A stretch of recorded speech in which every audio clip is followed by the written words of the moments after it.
Formalności krok po kroku przed rozpoczęciem budowy. Przed przystąpieniem do budowy domu należy bezwzględnie zadbać o dopełnienie wszelkich koniecznych formalności. Jeśli nie uzyskamy niezbędnych dokumentów, nie możemy przystąpić do jakichkolwiek prac budowlanych. Samowola budowlana wiąże się bowiem z poważnymi konsekwencjami finansowymi. Akt notarialny potwierdzający zakup działki. Umowa zakupu działki musi mieć formę aktu notarialnego. Posiadanie odpowiedniego tytułu prawnego, który potwierdza to, że nieruchomość jest naszą własnością, jest konieczne do zgłoszenia budowy domu w odpowiednim urzędzie. To jednak nie wszystko. Przed podpisaniem umowy powinniśmy się upewnić, czy sprzedawca posiada odpowiedni tytuł prawny do tej nieruchomości. Dobrze jest także upewnić się, czy nieruchomość ta posiada dostęp do drogi publicznej, a także czy nie ma żadnych obciążeń. Miejscowy plan zagospodarowania przestrzennego lub warunki zabudowy.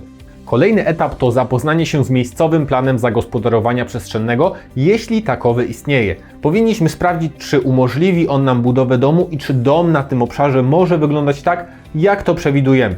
Miejscowy plan zagospodarowania przestrzennego dostępny jest do wglądu w urzędzie gminy, a w wielu przypadkach także jest na jej stronie internetowej.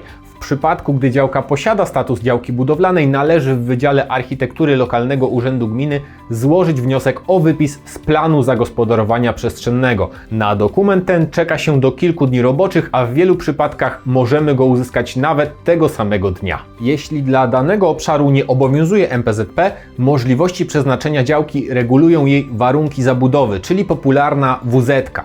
Wniosek o wydanie decyzji o warunkach zabudowy terenu również składa się w Wydziale Architektury Lokalnego Urzędu Gminy. Wniosek taki może złożyć każdy, niekoniecznie musi być to właściciel działki. Powinny zostać w nim określone rodzaj inwestycji oraz charakterystyka zabudowy, a także mapa sytuacyjno-wysokościowa, wyrys i wypis z ewidencji gruntów. Najkorzystniejszą sytuacją jest taka, gdy sprzedający grunt uzyskał już na nim warunki zabudowy, wówczas można przenieść tę decyzję na siebie. Powyższe dokumenty zawierają m.in. takie informacje jak dopuszczalna powierzchnia zabudowy, rodzaj i kształt bryły budynku i jego dachu oraz inne wymagania i wytyczne wyznaczone przez lokalny samorząd.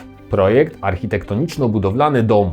Jeśli znamy warunki zabudowy konkretnej działki i posiadamy już stosowne dokumenty, możemy przystąpić do wyboru projektu domu. Dostępnych jest wiele ciekawych rozwiązań. Możemy zdecydować się na przykład na zakup gotowego projektu architektonicznego domu. Możemy także zamówić indywidualny projekt u architekta. Do projektu architektoniczno-budowlanego domu trzeba także dołączyć plan zagospodarowania działki. Określać ma on m.in. usytuowanie budynku, dróg dojazdowych, a także zieleni i innych elementów, np. studni i szamba. Wykonuje go uprawniony geodeta na mapie do celów projektowych w skali 1:500.